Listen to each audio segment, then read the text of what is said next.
Saudara-saudariku yang terkasih, kita bertemu lagi.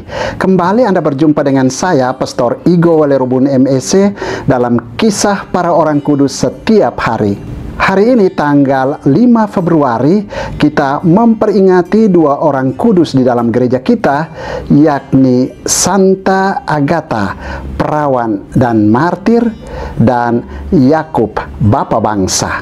Yang pertama, Santa Agatha, perawan dan martir.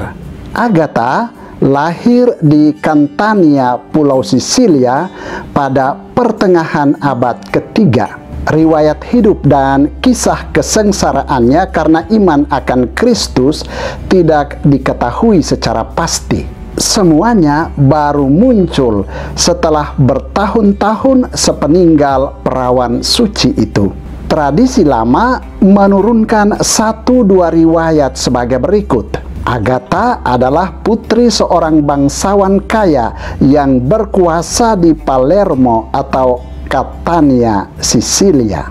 Penderitaannya sebagai seorang martir terjadi pada masa pemerintahan Kaisar Decius. Penderitaan itu berawal dari peristiwa penolakannya terhadap lamaran Quintianus, seorang pegawai tinggi kerajaan Romawi.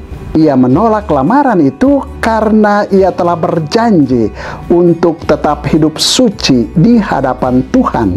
Akibatnya, ia ditangkap dan dipenjarakan dengan maksud untuk mencemari kesuciannya. Semua usaha picik itu sia-sia belaka. Dengan bantuan rahmat Allah, Agatha tetap menunjukkan dirinya sebagai mempelai Kristus yang teguh dan suci murni. Quintianus semakin berang dan terus menyiksa Agatha hingga mati. Agatha menghadapi ajalnya dengan perkasa dan menerima mahkota keperawanan dan kemartirannya pada tahun 250. Karena dipercaya bahwa Agatha mempunyai kekuatan untuk mencegah dan mengendalikan letusan-letusan gunung api Etna di Sisilia, ia dimuliakan dan dihormati sebagai pelindung manusia dari ancaman-ancaman api.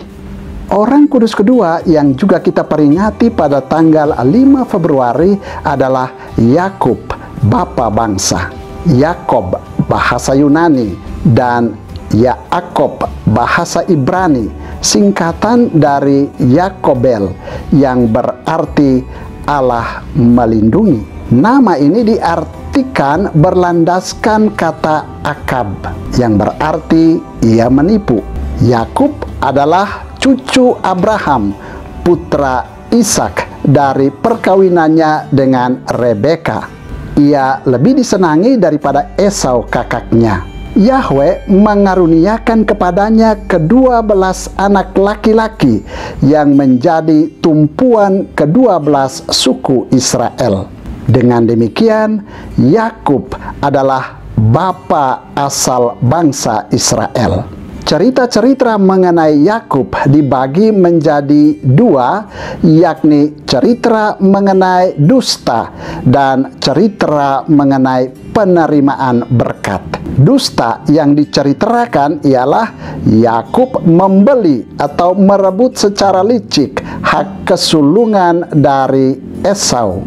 Ia sendiri dibohongi oleh Laban. Cerita tentang perkelahian pada waktu malam dekat sungai Yabok membuat Yakub memperoleh berkat Tuhan dan memperoleh nama baru, yakni Israel.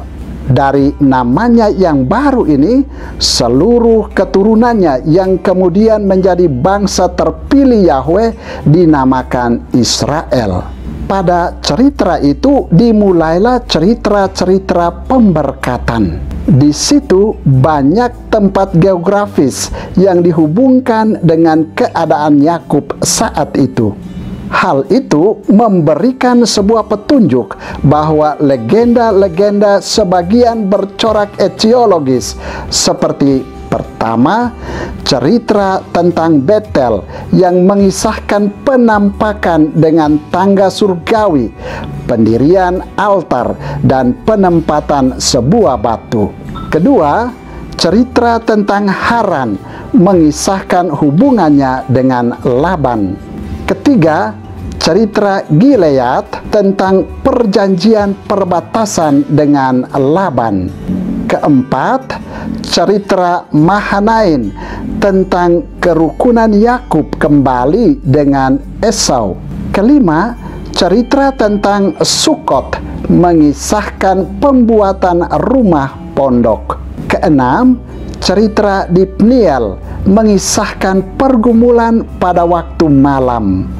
Ketujuh, cerita tentang kejadian di Sikhem mengisahkan pembelian sebidang tanah dan pembuatan altar. Tekanan diletakkan pada tempat-tempat itu dan bukan pada peristiwanya. Kedelapan, kemudian masih ada cerita-cerita tentang perpindahan Yakub ke Mesir yang menempatkan Hebron sebagai tempat kediaman sementara. Dalam kitab Kejadian pasal 49 ayat 29 sampai 33 dikisahkan bahwa Yakub meninggal di Mesir. Kemudian dalam kitab Kejadian pasal 50 ayat 12 sampai dengan 14 mengisahkan bahwa ia dikubur di Makpela. Dari kesemua itu dapat ditarik kesimpulan adanya suatu garis tradisi ganda, yakni yang satu lebih bersifat kultis di daerah barat Yordan dan yang lain lebih berhubungan dengan sejarah daerah yang ditempatkan di daerah timur Yordan. Di dalam tulisan di luar Pentateuk, Yakub hampir-hampir tidak disebutkan. Di dalam Perjanjian Baru, ia muncul pada ungkapan Abraham, Ishak, dan Yakub. Bandingkan Injil Matius pasal 8 ayat 11. Saudara, demikianlah kedua orang kudus yang kita peringati pada tanggal 5 Februari, yakni Santa Agatha, perawan dan martir, dan Yakub, bapa bangsa. Santa Agatha dan Yakub, bapa bangsa, doakanlah kami. Tuhan memberkati.